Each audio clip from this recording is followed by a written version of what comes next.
राज्य सरकारना वन અને पर्यावरण विभाग द्वारा आयोजित नवसारी जिल्लाना वांसदा खाते वन सेतु चेतना यात्राना शुभारंभ प्रसंगे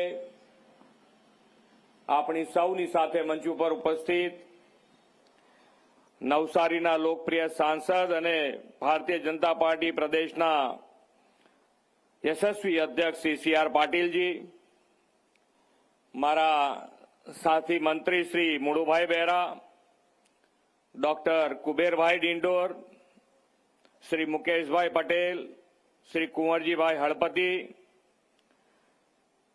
लोकप्रिय सांसद श्री प्रभुभाई वसावा, सांसद श्री केसी पटेल, मारा साथी धारासभ्य श्री नरेशभाई पटेल, श्री मोहनभाई डोडिया, श्री गणपतभाई वसावा, श्री संदीपभाई देसाई, श्री RC पटेल, श्री अरविंदभाई पटेल, श्री जीतूभाई चौधरी, जिला पंचायतना प्रमुख श्री मनुभाई पटेल, श्री परेशभाई देसाई, श्री निर्मलाबेन गायन, वांसदा तालुका पंचायतना प्रमुख श्री दीप्तिबेन पटेल,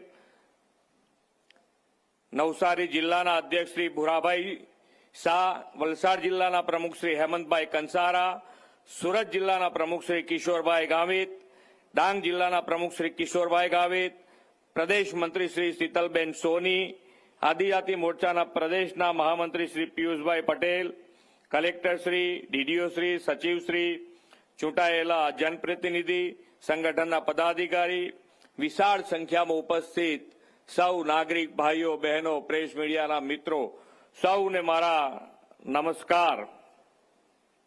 તમે એકદમ શાંત થઈ ગયા છો, આટલું બધું ઉત્સાહવાળું વાતાવરણ?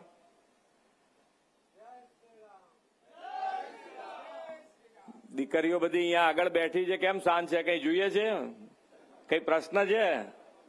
તો આજે તો કેટલા બધા મિનિસ્ટર થી માંડીને બધા અહીંયા છે, તમારો પ્રશ્ન 1 મિનિટમાં ઉકલે એમ છે।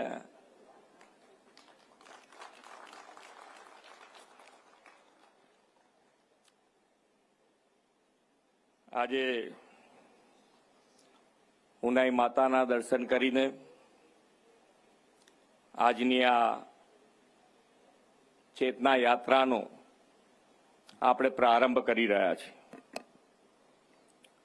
વિશ્વ નેતા અને આપણા યશસ્વી વડાપ્રધાન શ્રી નરેન્દ્રભાઈ મોદીની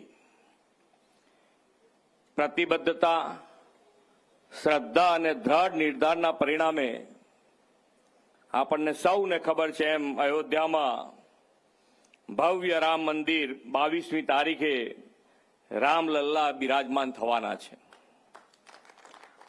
આપણે સૌ નસીબદાર છીએ કે આપણે એ ધરતી પર વસવા અને વિકસવા મળ્યું છે, જેના પર ભગવાન રામચંદ્રજી તેમના વનવાસ દરમિયાન રહ્યા હતા અને વિચરણ કર્યું હતું। પુરાણો અને ઇતિહાસમાં પણ આ ડાંગ પ્રદેશનો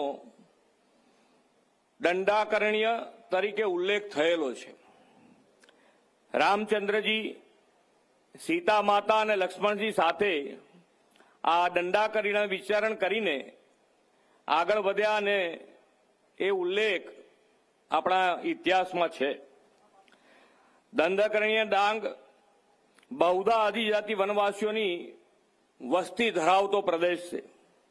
ભગવાન રામચંદ્રજીએ જેના હેઠા બોર ખાધા હતા તે માતા સબરી પણ આ જ આદિવાસી વિસ્તારના વસવાટ કરતા હતા અને અહીં સબુરી તાલુકો અને સબરી ધામ પણ છે।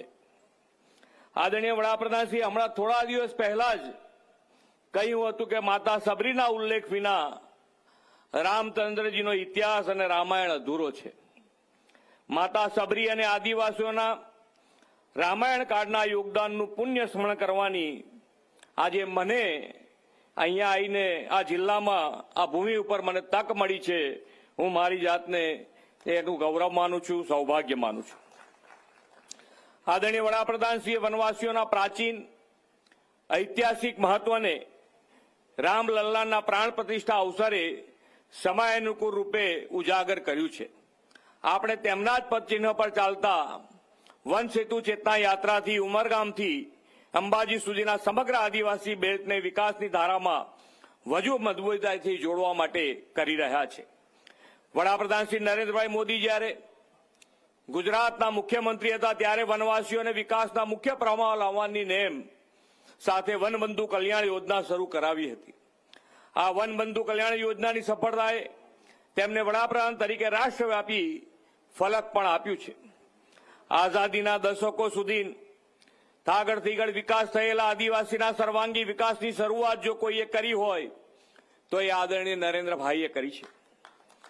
આઝાદીના અમૃતકાળમાં ભારતને વિકસિત ભારત 2047 બનાવવાના સંકલ્પ સાથે તેમણે વિકાસની બધી યોજનાઓમાં જનમનને જોડવા વિકસિત ભારત સંકલ્પ યાત્રા શરૂ કરાવી છે. આદિવાસીઓ વનવાસીઓ સુધી ઘરે બેઠા વિકાસના લાભ 100% પહોંચે તે માટે સેચ્યુરેશનના વિચાર સાથે આ યાત્રા તેમણે ભગવાન બિરસા મુંડાની જન્મતિથિએ રાષ્ટ્રભરમાં શરૂ કરાવી છે. ગુજરાત તો નસીબદાર છે કે વડાપ્રધાનશ્રીના વનવાસી કલ્યાણ વિઝનનો લાભ 2 દાયકાથી રાજ્યના વનવાસી આદિવાસીઓને મળી રહ્યો છે. સામાજિક, આર્થિક, શૈક્ષણિક વિકાસની બધી જ સુવિધા મારા વનવાસીઓને મળે, વનવાસી વિશ્વ પ્રવાસી અને વનબંધુ વિશ્વબંધુ બને તેવો વિકાસ તેમના નેતૃત્વમાં આપણે કરી રહ્યા છીએ.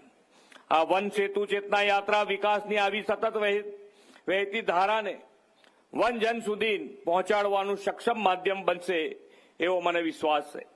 આ વન સેતુ ચેતના યાત્રા સમગ્ર આદિવાસી બેલ્ટમાં સર્વગ્રાહી વિકાસની ચેતના સાથે વન પર્યાવરણ જાળવણીની પ્રકૃતિની જતનની ચેતના યાત્રા પણ બનવાની છે. આદરણીય શ્રી નરેન્દ્રભાઈ મોદી સાહેબે જંગલ અને જમીનના છોરું આદિવાસીઓને વિકાસના અવસરો આપીને વિશ્વ સાથે આંખમાં આંખ મિલાવી શકે તેવા એમ્પાવર એટલે કે શક્તિમાન બનાવ્યા છે. વડાપ્રધાનશ્રીએ શરૂ કરેલી વનબંધુ કલ્યાણ યોજનાની સફળતાના પગલે આપણે આ યોજનાના બીજા તબક્કામાં 47,000 કરોડ રૂપિયાની જોગવાઈ સાથે આવનાર વર્ષમાં 52,000 કરોડ રૂપિયાનું આપણે આયોજન કર્યું છે. આદિવાસી પહાડી વિસ્તારના પીવાની અને સિંચાઈના પાણીની સમસ્યા હલ કરવા એસ્ટોલ જૂથ પાણી પુરવઠા યોજના એ પણ માન્ય વડાપ્રધાનશ્રીની જ આપણને ભેટ છે. 2047 સુધીની સંભવિત વસ્તીને ધ્યાનમાં રાખીને આ યોજના બનાવવા સાથે 100% આદિવાસી ગામોને નલ સે જલ મળે છે. 5,884 આદિજાતિ ગામોમાં 24 કલાક વીજળી મળે તેના માટે 243 નવા સબસ્ટેશનોના પરિણામે આપણને આ જનજીવનમાં બદલાવ જોવા મળી રહ્યો છે. આરોગ્ય સેવાઓ, મલ્ટી સ્પેશિયાલિટી હોસ્પિટલ આદિવાસીઓના ઘર આંગણે મળી રહે તે માટે નવસારી, ડાંગ, મહીસાગર, અરવલ્લી અને છોટા ઉદેપુર જેવા વનવાસી વિસ્તારોમાં પણ આપણે મેડિકલ કોલેજ શરૂ કરવા જઈ રહ્યા છે. હવે તો આનંદ ને, ડોક્ટર બનવાનું છે ને.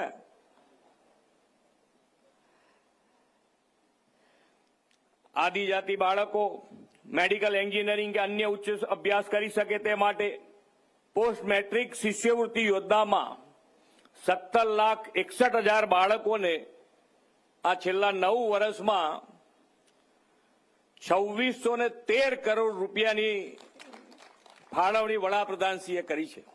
2,613 કરોડ રૂપિયા. આજના સમયની માંગ પ્રમાણે આપણી પ્રકૃતિ પર્યાવરણને સાથે રાખીને પ્રગતિ કરવી છે.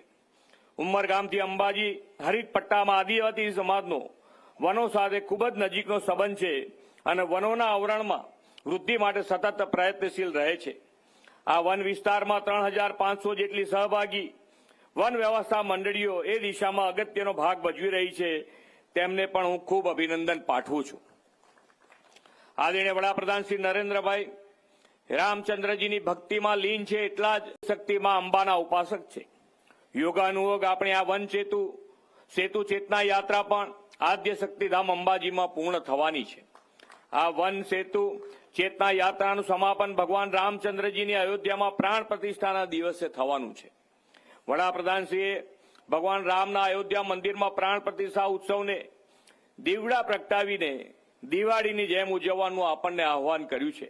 આ વન સેતુ ચેતના યાત્રા પણ સમગ્ર આદિવાસી બેલ્ટમાં વિકાસની દિવાળી લાવનારી બનશે એવું મને શ્રદ્ધા છે. ભગવાન રામચંદ્રજીની કૃપા અને આશીષ તથા આદરણીય વડાપ્રધાનશ્રીના આદિજાતિ કલ્યાણ સંકલ્પથી વિકસિત ભારત માટે વિકસિત ગુજરાત સૌ સાથે મળીને બનાવીએ એ જ અપેક્ષા સાથે વિરમું છું. ભારત માતા કી જય. વંદે માતરમ. જય જય ગરવી ગુજરાત. આભાર સર, આભાર આપના પ્રેરક ઉદ્બોધન માટે. કાર્યક્રમને આગળના ચરણમાં લઈ જતા સરકારશ્રીની પ્રજાલક્ષી, માળખાકીય અને કલ્યાણકારી જનસુખાકારી માટેની યોજનાઓનો સીધો લાભ લાભાર્થીઓને મળે એવા લાભાર્થીઓને લાભના વિતરણના દોર તરફ જવું છે. ત્યારે પ્રથમ માલકી યોજના ચેક વિતરણ અંતર્ગત લાભાર્થીને હું વિનંતી કરું છું મંચ પર આવશે. માનનીય મુખ્યમંત્રી શ્રી, વિનંતી છે આપ સાહેબને આપના વરદ હસ્તે